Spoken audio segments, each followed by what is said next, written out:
Hello everyone. आज हम बात कर रहे हैं importance and limitations of capital budgeting. पूंजी बस्टिंग की आवश्यकता, उसका महत्व है, उसका लाभ हम कह सकते हैं इसको। आज अगर हम बात करें जो वर्तमान जो प्रतिस्पर्धा का युग है, जो जोखिम भरा हुआ है, अनिश्चितताओं से घिरा हुआ है, ऐसा युग है। और प्रत्येक व्यवसाय की जो सफलता है, उसका सफल संचालन जो है वो इस बात पर निर्भर करता है कि व्यवसाय के संसाधनों का जो इन्वेस्टमेंट है वो किन किन प्रोजेक्ट्स में किया गया है, साथ ही निर्णय किस समय पर तथा कितने रेशनल ढंग से लिए गए हैं। तो इस प्रकार के डिसीजन से व्यवसाय के फाइनेंशियल रिसोर्सेज का एक बड़ा भाग काम में आ जाता है। इसलिए कैपिटल बस्टिंग के अंतर्गत विभिन्न पूंजी इन्वेस्टमेंट जो प्रोजेक्ट्स हैं उनके लागत और लाभ का विस्तृत अध्ययन किया जाता है। उनका गहन तुलनात्मक अध्ययन करके ही अधिकतम प्रॉफिटेबल जो प्रोजेक्ट्स हैं उनका चयन किया जाता है। और इसी कारण कैपिटल बस्टिंग का जो व्यवसायिक क्षेत्र है उसमें बहुत ही अधिक महत्व है, इसके बहुत लाभ हैं और कैपिटल बस्टिंग की आवश्यकता क्यों है उन पॉइंट्स को आज हम देख रहे हैं। तो फर्स्ट जो हम कह सकते हैं, ideal investment of capital resources, कि जो कैपिटल बस्टिंग है वो इसलिए किया जाता है कि पूंजीगत संसाधनों का आदर्श विनियोग संभव हो सके। कैपिटल बस्टिंग टेक्निक की सहायता से प्रबंधक यह निर्णय कर सकते हैं कि किन किन परियोजनाओं में कितना कितना धन और कब और कहाँ कहाँ इन्वेस्ट करना उनके लिए सर्वाधिक उपयुक्त होगा, जिससे संस्था के संसाधनों को सही डायरेक्शन में इन्वेस्ट करने का मार्गदर्शन मिल सकता है। सेकंड, इजी डिपार्टमेंटल बजटिंग, विभागीय बजटन में सुविधा। कैपिटल बजटन के अंतर्गत लॉन्ग टर्म पॉलिसीज़ बनाई जाती हैं और इन लॉन्ग टर्म पॉलिसीज़ की सहायता से जितने भी जो डिपार्टमेंट हैं, जो अन्य विभाग हैं, उनके सामयिक बजट बनाने में बहुत सुविधा मिल जाती है। और इस सुविधा के कारण इन विभागों की बजटन क्रिया वो आसान हो जाती है। तो इसलिए भी कैपिटल बस्टिंग आवश्यक है। इफेक्टिव थिंकिंग, प्रभावी चिंतन। कैपिटल बस्टिंग के अंतर्गत लॉन्ग टर्म बजट तैयार किया जाता है। क्यों? क्योंकि कैपिटल बस्टिंग का संबंध ही लॉन्ग टर्म से है। इसमें परिवर्तन करना बहुत कठिन होता है, इस बात की जानकारी सभी को होती है। इसलिए कैपिटल बस्टिंग टेक्निक के अंतर्गत परियोजना पर प्रारंभ से ही काफ़ी गहनता से विचार विमर्श और मनन किया जाता है ताकि आगे जाकर किसी प्रकार की कोई प्रॉब्लम क्रिएट ना हो। Next is effective cost control, प्रभावी लागत नियंत्रण।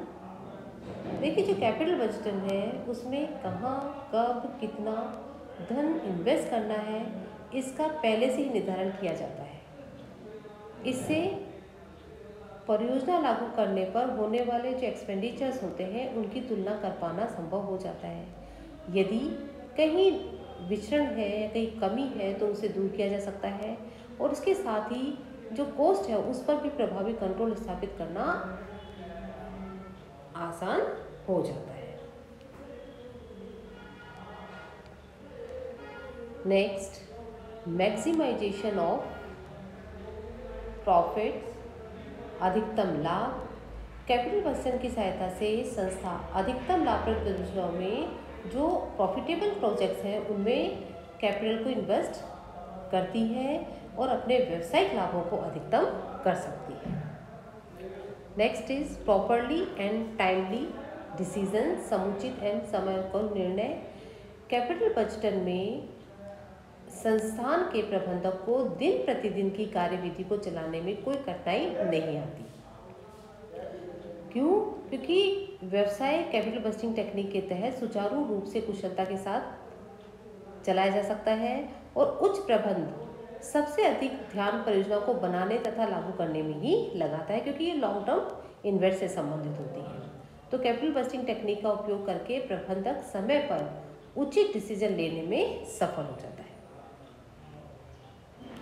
Next, determination of replacement policy, पुनर्संस्थापन नीति का निर्माण। कैपिटल बस्टिंग में लॉन्ग टर्म योजना बनाई जाती है क्योंकि लॉन्ग टर्म से संबंधित है, और इस बात की पूरी जानकारी की जाती है कि यह योजना कितनी अवधि तक प्रॉफिटेबल रहेगी और कब इसके पुनर्संस्थापन की आवश्यकता होगी। तो कैपिटल बस्टिंग की सहायता से प्रबंधन को अपनी पुनर्स्थापन नीति तैयार करने में आसानी हो जाती है। Next is effective quality control, प्रभावी किस्म नियंत्रण। कैपिटल बस्टिंग में परियोजना की कॉस्ट और आर्थिक पहलुओं का अध्ययन ही नहीं किया जाता, साथ ही क्या उत्पादन होगा, उसकी किस्म क्या होगी, क्या उत्पादन की किस्म में सुधार या परिवर्तन करना संभव है, आदि कई जो प्रश्न है उन पर भी विचार किया जाता है, जिससे क्या होता है, एक तो परियोजना के चयन में सुविधा मिलती है तथा बाद में उत्पादित वस्तु की किस्म पर प्रभावी नियंत्रण भी संभव हो पाता है।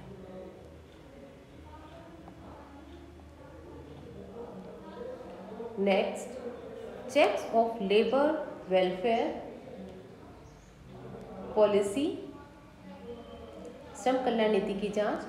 कैपिटल बस्टिंग टेक्निक को अपनाने से संस्थान में चल रही जो श्रम कल्याण योजना है उनके आर्थिक भार की पूर्णतः जांच हो सकती है। तो जब जांच हो जाती है तो उसमें आवश्यकता अनुसार सुधार या परिवर्तन भी संभव हो जाता है। नेक्स्ट, फंड्स फोरकास्टिंग, कोषों का पूर्वानुमान।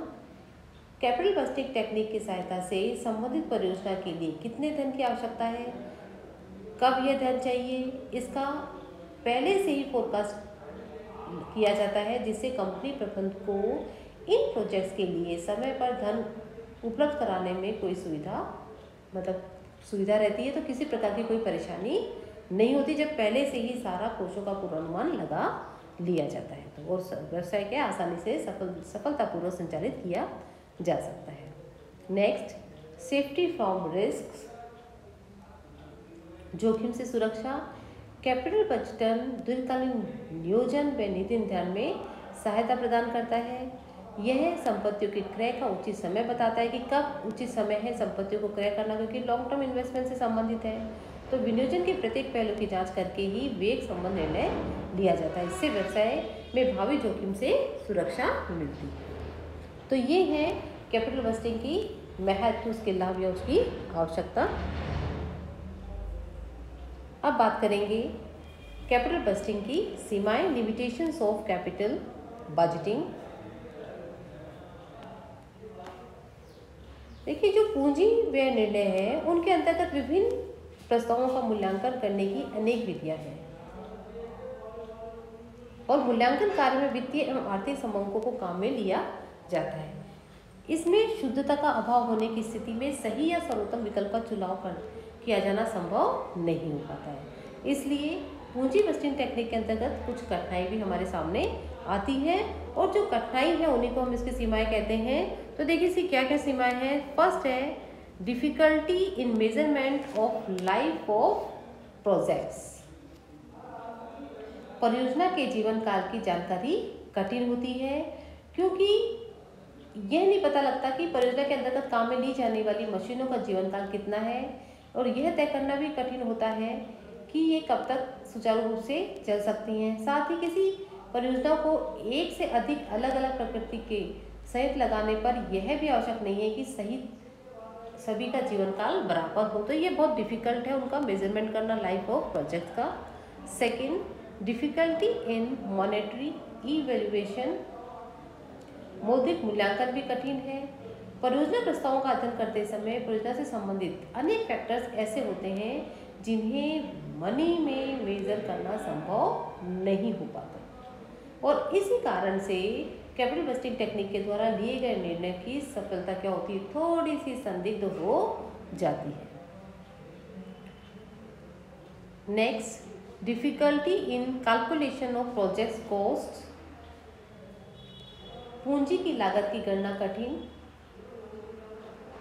पूंजी में निर्णय के लिए कॉस्ट ऑफ कैपिटल की जानकारी होना बहुत ही आवश्यक है और पूंजी की सही कॉस्ट याद करना भी कठिन होता है। इसकी शुद्धता के अभाव में पूंजी व निर्णय का कार्य भी सही ढंग से संभव नहीं हो पाता। Next is difficulty in estimation of rate of